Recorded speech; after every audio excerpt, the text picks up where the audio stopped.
नागपुर शहर में विधानसभा चुनाव के दौरान सुरक्षा व्यवस्था के मद्देनजर पुलिस ने कई स्थानों पर नाकाबंदी की है।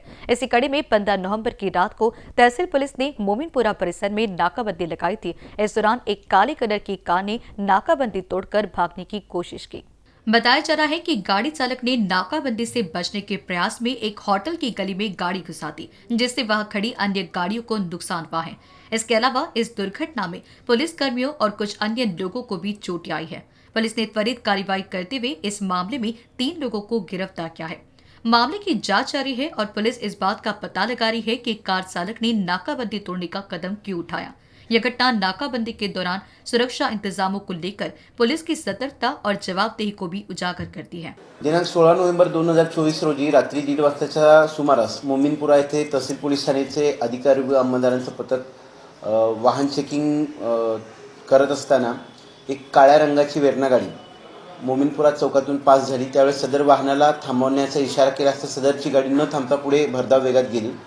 सदर गाडीचा संशय आल्याने पोलिसांनी गाडीचा पाठलाग केला असता पुढे जाऊन ती गाडी थांबली व पोलीस कारवाईपासून टळण्यासाठी त्यांनी पुन्हा गाडी जोरदार रिव्हर्स घेऊन पोलीस गाडीला ठोस मारला। त्यानंतर सदरची गाडी डाव्या बाजूला रहमान हॉटेल कडून आतल्या गल्लीत घातली। सदर ठिकाणी पार्क असलेल्या इतर जनतेच्या वाहनांना ठोस मारून त्या गाड्यांचं नुकसान केलेलं आहे।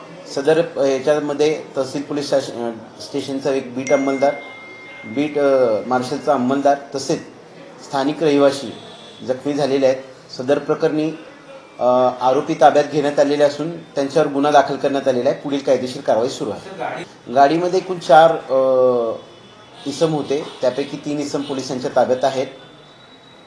सदर इसमांकडून गाडीमध्ये काही आक्षेपार्ह वस्तू मिळालेल्या आहेत, त्या जप्त करण्यात आलेल्या आहेत। सदर प्रकरणात गुन्हा दाखल असून पुढील कायदेशीर कारवाई सुरू आहे।